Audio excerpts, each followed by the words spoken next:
오늘 우리가 어린이 주일로 지키지요. 어린이 주일 이제는 사실 의미를 잃어가고 있습니다. 왜냐하면 이미 대한민국에서는 어린이가 왕된 지 오래됐기 때문이죠. 저는 사실은 이 어린이 주일, 어린이날을 자녀의 날, 자녀의 주일로 바꿔 부르는 것이 낫지 않겠는가 그렇게 생각을 해봅니다. 여러분, 사도 바울은 평생에 결혼을 안 했습니다. 그렇기 때문에 당연히 몸으로 낳은 자녀는 한 명도 없죠. 그러나 사도 바울은 이 세상에 존재했던 어떤 부모보다도 사실 굉장히 많은 자녀들을 낳고 양육한 그런 아버지였습니다. 결혼해서 낳은 자녀들이 아니라 믿음으로 낳은 영적 자녀들인 것이죠. 만약에 우리가 천국에 올라가서 바울과 인터뷰를 한다고 생각해 보십시다. 당신은 이 세상에서 살아갈 때에 사도의 심정으로 산 날이 많았습니까? 아니면 아버지의 심정으로 산 날이 많았습니까? 이렇게 묻는다고 한다면 바울은 그렇게 대답할 겁니다. 나는 사도의 심정보다도 아버지의 심정으로 산 날이 굉장히 많았습니다. 이렇게 표현할 것이라는 거죠. 제자들을 제자로 대한 것이 아니라 자녀를 대하는 마음으로 그들을 낳고 양육했기 때문에 당연히 바울은 그렇게 대답을 할 것이라는 겁니다. 여러분, 오늘 우리가 읽은 이 한 절 말씀 14절에 보면은요, 정말 이 바울은 아비의 심정을 가지고 산 사람이구나 하는 것을 우리가 볼 수가 있습니다. 지금 바울은 이 고린도 교회를 세 번째 방문하려고 합니다. 왜 그러냐면 첫 번째로는 고린도 교회 성도들을 참 사랑했습니다. 더불어서 고린도 교회 성도들은 문제아들이었어요. 매일같이 다투고 분열하는 그런 자녀들이었기 때문에 또 그 다툼을 말리기 원하여서 바울은 방문할 수밖에 없었던 것입니다. 그런데 바울이 고린도 교회를 방문하기 이전에 마음에 좀 짐이 되는 부분이 있었습니다. 그게 뭐냐면 고린도 교회의 성도들이 바울을 맞이하기 위해서 재정적인 부담감을 가지면 어떻게 할 것인가. 이제 우리의 영적인 아비가 올 것인데 그를 어느 집에 머물게 해야 될 것인가, 또 옷도 마련해야 될 것이 아닌가, 그분의 이 머무는 경비를 우리가 마련해야 될 것이 아닌가, 이런 부담을 가지면 어떻게 하나 하는 것에 대한 염려가 바울에게 있었다고 말을 합니다. 여러분들 보십시오. 우리 부모님들이 자녀들의 가정에 방문할 때에 갖는 부담감과 여러분들 전혀 다를 바가 없지 않습니까? 미국이나 해외에 사는 자녀들을 방문하려고 할 때에 내가 자녀들 얼굴 보기는 너무너무 사모하지만은 내가 이번에 방문하게 되면 이 아이들이 시간도 없을 텐데 재정도 달릴 텐데 내가 가도 될까 하는 염려를 하는 것과 똑같이 바울은 그런 염려를 가지고 있다는 것입니다. 더불어 여러분들, 바울에게 아버지의 마음이 있었다는 것은 바로 이 말씀입니다. 어린아이가 부모를 위하여 재물을 저축하는 것이 아니요 부모가 어린아이를 위하여 하느니라 라는 말씀인 것입니다. 여러분들, 이 말씀은 무엇을 말하는 것입니까? 모든 부모님들의 소망을 말하고 있는 것입니다. 내가 젊었을 때에 등골이 휘도록 열심히 일하는 이유가 어디에 있습니까? 내 고생을 우리 자녀들에게 물려주고 싶지 않다. 내 가난을 자녀들에게는 물려주고 싶지 않다. 그래서 10원 하나라도 더 모아서 우리 자녀들에게 내가 남겨주어야지. 내가 쓸 것 쓰지 아니하고 자녀들을 위하여 열심히 저축하여 유산으로 남겨주고자 하는 마음, 그 마음을 바울은 대변하고 있는 것입니다. 자, 그런데 보십시오. 여러분들, 바울은요, 자기의 소유를 하나도 가지고 있지 않은 삶이었습니다. 예수님의 말씀 따라서 옷도 두 벌 가지지 아니하고 전대를 가지지 않는 무소유의 삶을 살았던 사람이죠. 그렇다고 한다면 바울은 영적 자녀들에게 아무것도 남기지 않는, 상속하지 않는 그런 삶을 살다가 갔습니까? 아닙니다. 바울에게는 금도 없고 은도 없고 그들에게 물려줄 만한 어떤 권력도 없었지만은 바울은 남들이 함부로 남길 수 없는 위대한 자산들을 저축하고 자녀들에게 남겨주었다는 것입니다. 여러분들 보십시오. 우리 부모님들이 자녀들에게 남겨줄 수 있는 유산은 두 가지의 유산이 있습니다.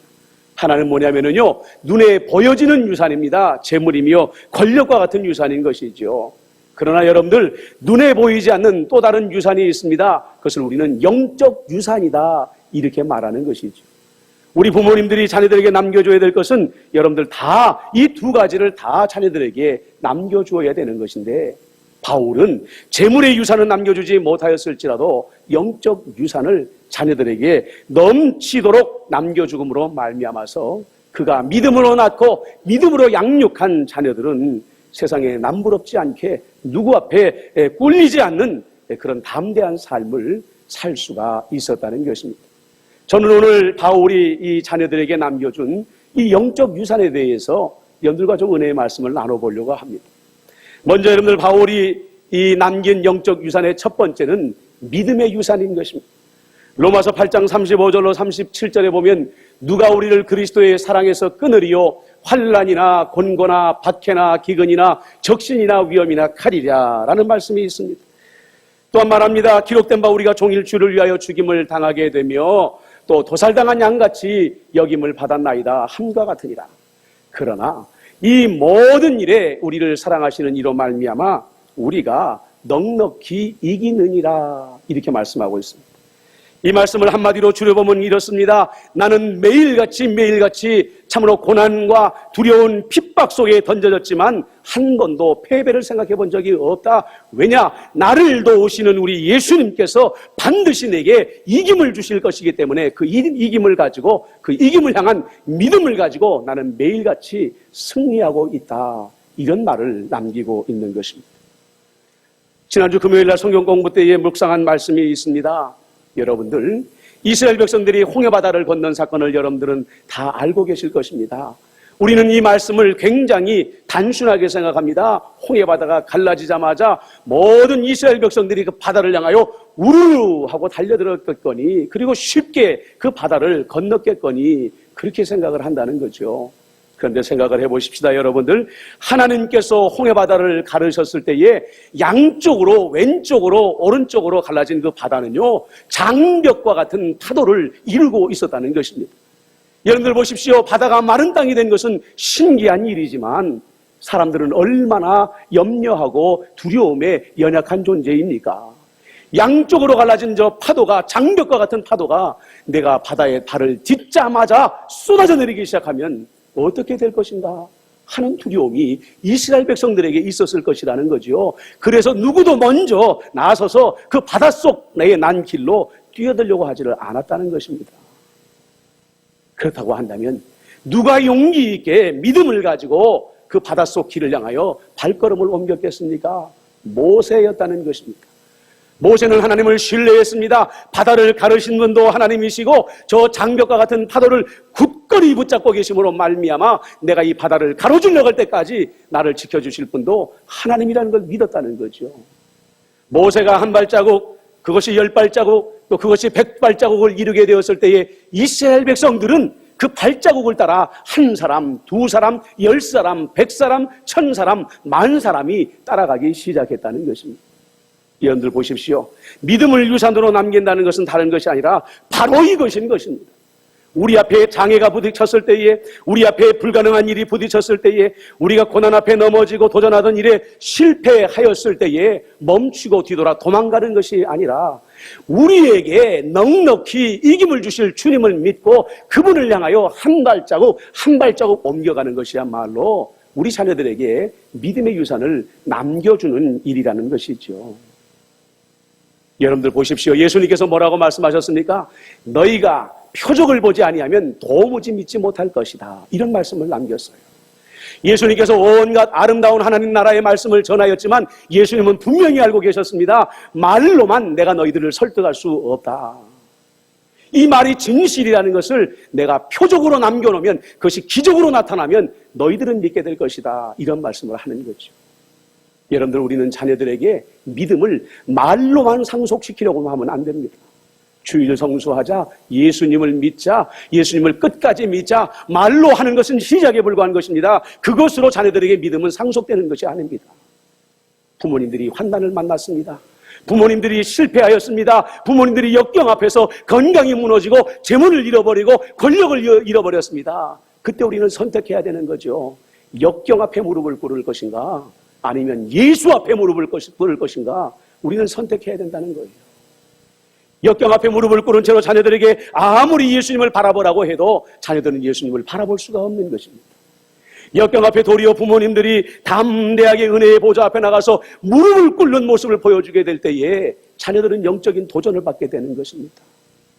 우리의 부모님은 실패하였는데 이제 우리의 부모님은 인간적으로 다시 일어날 여지가 보이지 아니하는데 주님 앞에 무릎을 꿇는구나. 주님 앞에 무릎을 꿇는구나. 여러분들 그 모습을 보고 자라난 자녀들은 어떻게 할까요? 역경 앞에 부딪혔을 때에, 실패 앞에 부딪혔을 때에 그들은 역경과 실패 앞에 절대로 무릎을 꿇지 않을 것입니다.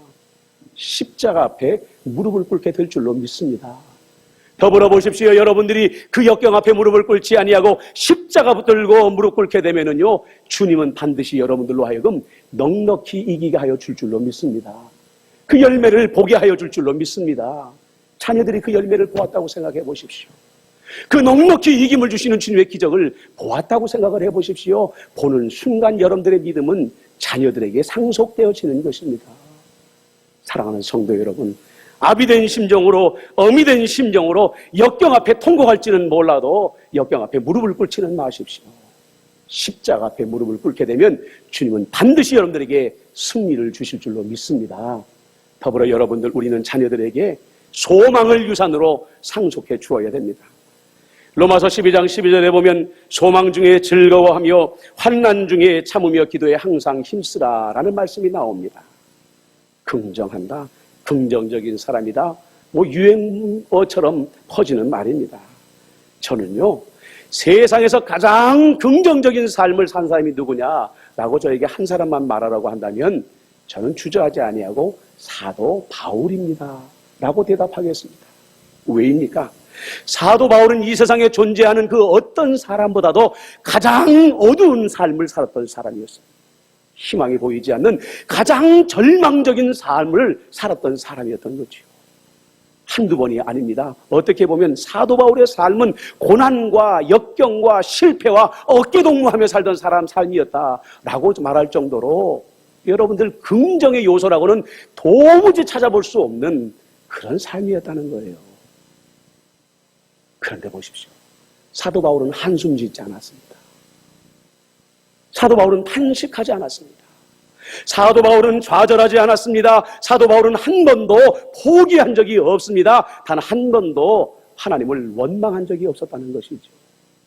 사도 바울의 삶을 다른 말로 정의해봐라. 사도 바울의 삶은 초긍정의 삶이었다. 로마의 지하 감옥에서 온몸이 사슬로 꽁꽁 묶인 채로도 도리어 감옥 밖에 있는 자기의 영적 제자들, 자녀들을 향하여 기뻐하고 기뻐하라. 내가 다시 말하노니 기뻐하고 기뻐하라 라고 말하는 초긍정의 삶을 살았다는 것입니다. 바울이 이렇게 자기의 삶을 절망 가운데서도 긍정할 수 있었던 이유는 어디에 있습니까? 주님을 소망했기 때문인 것입니다. 모든 소망을 사람에게 두지 아니하고 권력에게 두지 아니하고 그 어느 곳에서 두지 아니하고 우리를 능히 건지실 주님께만 그 소망을 두었기 때문에 나는 아무리 죽음의 위기에 있어도 주님께서 반드시 나를 건져주실 것이다. 내가 아무리 비천함 가운데 던져졌다 할지라도 주님이 나를 높여주실 것이라는 희망의 끈을 놓지 않았기 때문에 바울은 초긍정의 삶을 살아갈 수가 있었다는 것입니다. 여러분들 이런 이야기 들어보신 적이 있으십니까? 우하니까 현실과 착각하지는 마시고요. 마귀들만 모여 사는 마을이 있었다고 합니다. 마귀들만 모여 사는 마을. 그런데 이 마귀들이 모여 사는 마을의 이 대장은요, 마귀들이 한 사람의 영혼이라도 더 잡아오도록 격려하기 위해서요, 매년 인간 낚시 대회를 개최를 했대요. 그 이때가 되면 이제 모든 마귀들이 세상으로 들어가가지고 경쟁적으로 이제 인간들의 영혼을 낚시를 해가지고 돌아오게 되는 거죠. 대상을 타게 되면 이제 그 마귀에게 아주 큰 상을 내리는 마귀들에게 가장 경사스러운 날이라고 합니다. 자, 마귀들이 이제 대장의 명령에 따라서 세상으로 흩어져 나가게 됩니다. 낚시 도구를 가지고, 낚시 바구니를 가지고 세상으로 돌아갔던 마귀들이 저녁 때가 되니까 이제 낚시 도구들을 다 정리해가지고 마귀들이 사는 마을로 돌아오기 시작을 했다고 그래요. 자, 대장되는 마귀가 마귀들이 잡아온 마귀들의 그 낚시 바구니를 점검하기 시작합니다. 어떤 마귀는 교만이라는 미끼를 가지고 사람들을 낚았는데 바구니에 한가득 인간의 영혼들을 낚아가지고 왔다고 그래요. 어떤 마귀는 시기라는 미끼를 써가지고요, 또 많은 인간들의 영혼들을 낚시질을 해가지고 왔다고 합니다. 어깨에 힘이 쫙 들어간 거죠. 나는 이 교만이라는 미끼를 가지고, 이 시기라는 미끼를 가지고 이렇게 많은 영혼들을 내가 낚아왔다. 그런데 한 마귀가 들어오는데요, 그 낚시 바구니를 열어보니까 인간들의 영혼이 나오기를 시작하는데 멈추지를 않는 거예요. 아무리 헤아리고 또 헤아려도 그 수가 끝이 나지 아니하고 인간들의 영혼이 계속해서 그 바구니에서 나오더라는 거죠. 대장마귀가 깜짝 놀랐습니다. 올해의 대상은 너다. 대상을 탁 수여하고 말입니다. 너는 도대체 어떤 미끼를 사용해가지고 사람들을 낚았기에 이렇게 많은 영혼들을 낚을 수 있었느냐라고 물어봤더니 이 마귀가 말이죠, 저거 뭐 뿌듯해가지고 대답을 합니다. 대장님, 저는요 포기라는 미끼를 썼는데 이렇게 대박이 났습니다. 포기. 너는 너무 늦었어. 지금 후회해도 소용없어. 그 머리 가지고는 안 돼. 내 능력은 아무 쓸모가 없다. 내 부모나 아내도 자식도 별 볼 일이 없다. 내 자네 자식을 보니까 한심하구만. 넌 아무짝에도 쓸모없어. 이런 말을 귀에다가 속삭였더니 사람들의 영혼을 낚는데 아주 수월하게 그들의 영혼을 낚아들일 수가 있었습니다. 이렇게 대답을 하더라는 거예요. 여러분들 자녀들에게 긍정적인 삶을 상속해 주시기를 원하고 계십니까? 여러분들 자녀들에게 정말로 소망을 유산으로 남겨주기를 원하십니까? 그러면 여러분들 우리 부모님들의 언어의 습관부터 바꿔야 된다는 것입니다. 너무 늦었어가 아니라 너무 늦은 일이라는 건 없는 거야 라고 말해야 되는 것입니다. 너는 이제 실패해서 일어날 수 없는 거야 라고 말하는 것이 아니라 극복할 수 없는 실패는 없다라고 자녀들에게 가르쳐 줘야 된다는 거죠. 이런 긍정적인 말을 부모님들의 입술에 습관적으로 달고 살면서 자녀들에게 매일같이 들려주게 될 때에 자녀들의 마음에는 긍정의 열매가 맺혀지게 되는 것입니다. 더불어 얘들아, 우리의 소망의 근거는 돈에 있는 것이 아니란다. 우리의 소망의 근거는 늘 변화무쌍한 조속변개하는 사람에게 있지도 않는 것이란다.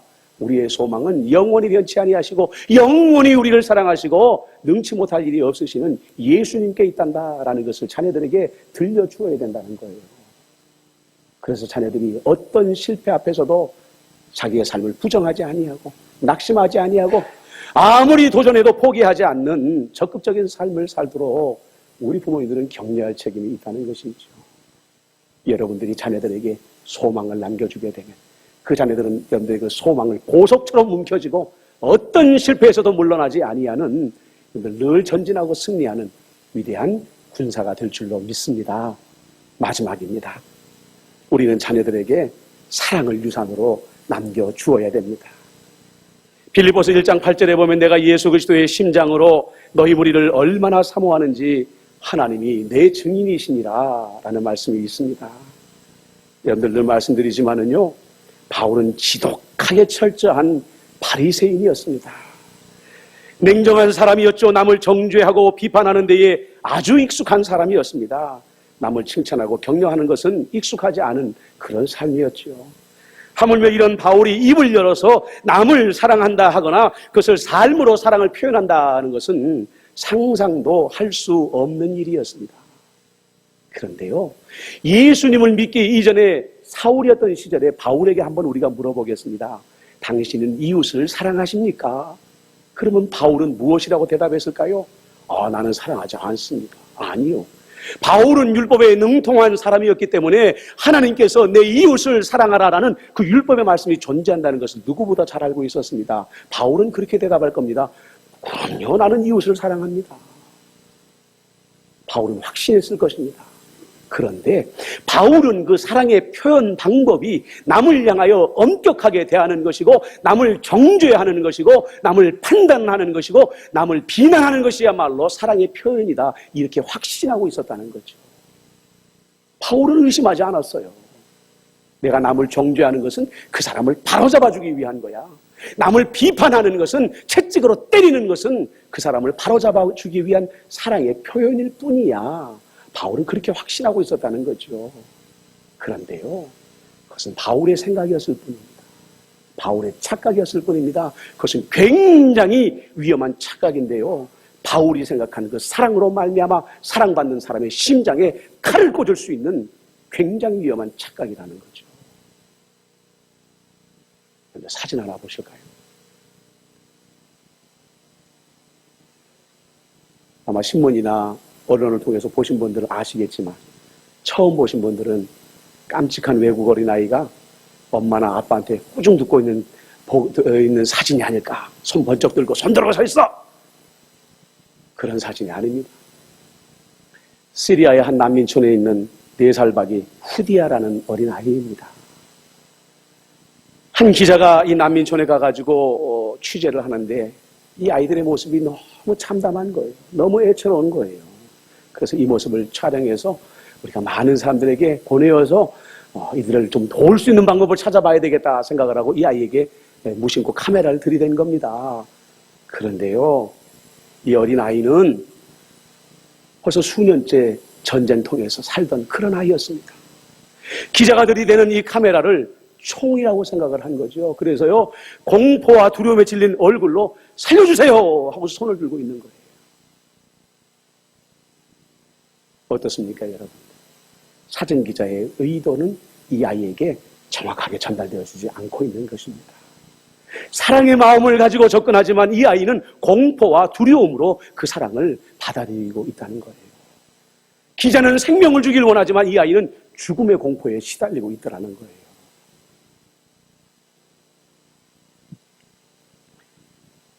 여러분들, 자녀를 사랑하지 않는 부모님이 세상에 존재할 수 있을까요? 없습니다. 그런데요, 그 자녀를 향한 사랑을 자녀들의 눈높이로 표현하는데 익숙하지 않은 부모님들은 세상에 너무 많이 존재한다는 거예요. 내 생각에는 사랑의 손길이라고 내밀었는데 자녀는 폭력이라고 생각할 수 있다는 겁니다. 나는 자녀의 미래를 염려하는 마음으로, 사랑의 마음으로 건면했는데 자녀는 무거운 짐을 어깨에 짊어지고 견딜 수 없이 휘청거리는 그런 무거운 짐으로 그 말을 받아들일 수가 있다는 것이죠. 사도 바울은 예수님을 만나기 이전에, 성령님을 경험하기 이전에 남들을 향하여 엄격한 사람이었습니다. 그리고 정죄하고 비난하고 비판함으로 말미암아 자기의 사랑을 표현하려고 했던 사람이지요. 그러나 성령 만나고 나서 사도 바울의 사랑하는 표현은 달라졌습니다. 무엇보다도 달라진 건 그의 입을 통하여 사랑합니다, 사랑합니다, 사랑합니다라는 말을 굉장히 많이 사용하고 있다는 거예요. 내가 너희를 위로하기를 원한다, 내가 너희를 격려하기를 원한다, 위로와 격려의 말을 그의 입술을 통하여 굉장히 많이 쏟아내는 그런 삶을 사도 바울은 살았다는 겁니다. 하물며 예수님보다 더 적극적으로 사랑을 표현한 사람이 바로 사도 바울이라는 사람이에요. 왜냐? 꾸중과 비판과 비난으로는 사람을 바꿀 수 없다는 것을 사도 바울은 예수님 만나고 나서 알게 되었기 때문인 것입니다. 오직 그들을 향한 사랑의 마음, 사랑의 언어, 위로의 언어, 격려의 언어야말로 사람을 바꿀 수 있다는 것을 사도 바울은 알았기 때문에 정확하게 사랑을 표현하는 방법을 사도 바울은 실천하며 살아갔다는 것이죠. 더불어 여러분들, 사도 바울은 모든 사람을 똑같이 대하지 않았습니다. 헬라 사람들에게는 헬라 사람들이 이해할 수 있는 사랑의 방법으로 다가갔습니다. 유대인들에게는 유대인들이 이해할 수 있는 방법을 가지고, 사랑을 가지고 다가갔습니다. 믿음이 단단한 자들에게는 믿음이 단단한 자들이 이해할 수 있는 사랑의 방법을 가지고 다가갔고요. 젖을 먹으면서 여전히 신앙의 뿌리를 깊이 내리지 못하는 연약한 사람을 보았을 때에는 그들이 받아들일 수 있는 사랑의 모습을 가지고 그들에게 다가가는 눈높이의 사랑을 바울은 실천하며 살아갔다는 것입니다. 왜 그렇게 초대교회에 많은 성도들이 바울을 따랐을까? 바울을 신뢰했을까? 왜 바울이 가는 곳마다 교회가 세워지고 구름대 같은 성도들이 몰려들었을까? 사람들은 바울을 통하여 아버지 하나님의 사랑을 보았기 때문인 것입니다. 보았기 때문인 것입니다.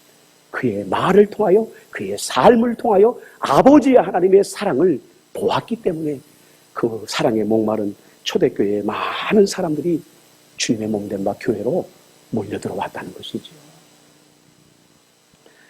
여러분들, 다시 말씀드립니다.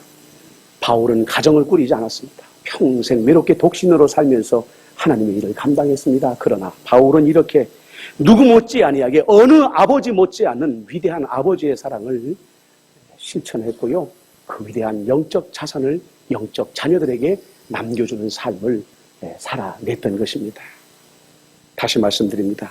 오늘을 어린이 주일이라고 생각하고 어린이에게만 국한시키지 마시고 여러분들의 자녀가 아직 어리든지 간에 아니면 성장하는 과정에 있든지 간에 아니면 이미 장성해서 독립해서 자기들 나름대로의 삶을 영위하고 있든지 간에 다시 한번 생각해 보십시오. 나는 우리 자녀들에게 믿음과 소망과 사랑의 유산을 남겨주고 있는가? 돌아보시는 하루가 되어지시기를 바랍니다.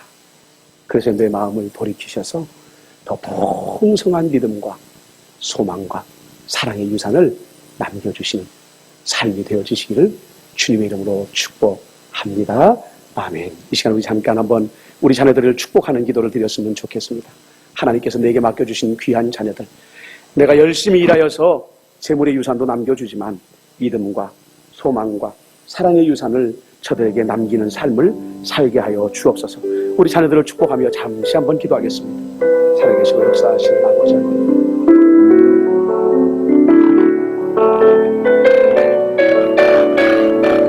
아버지 하나님, 우리 자녀들을 축복합니다. 우리 자녀들에게 모든 것을 남겨두고 떠나는 삶이 되어지게 원합니다.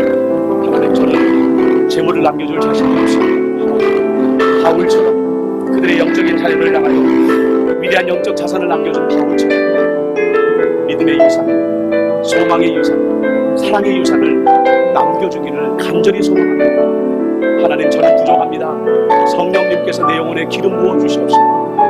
무엇보다도 우리 예수님의 사랑을 내가 먼저 깊이 경험함으로 말미암아 하나님, 늘 기도하는 가운데 주님 따라가는 가운데 믿음의 유산, 소망의 유산, 사랑의 유산을 자녀들을 위하여 남겨두는 삶을 살게 하여 주옵소서. 하나님, 우리가 고생하는 것은 자녀들을 잘 되게 하기 위함인 것입니다. 재물도 남겨주어야 되겠습니다. 권력도 남겨주어야 되겠습니다. 하오나 그거보다 더 우리의 영적 자산을 자녀들에게 남겨두게 하여 주시어서 우리가 그들의 곁에 남아있지 않는 그때일지라도 그들 스스로 하나님을 바라보며 하나님을 의뢰하며 하나님의 힘을 입어 살아갈 수 있는, 그리하여 어떤 역경 속에서도 형통의 길을 발견할 수 있는 믿음의 자녀손들이 다 되게 하여 주옵소서. 축복하고 예수님의 이름으로 기도드립니다. 아멘.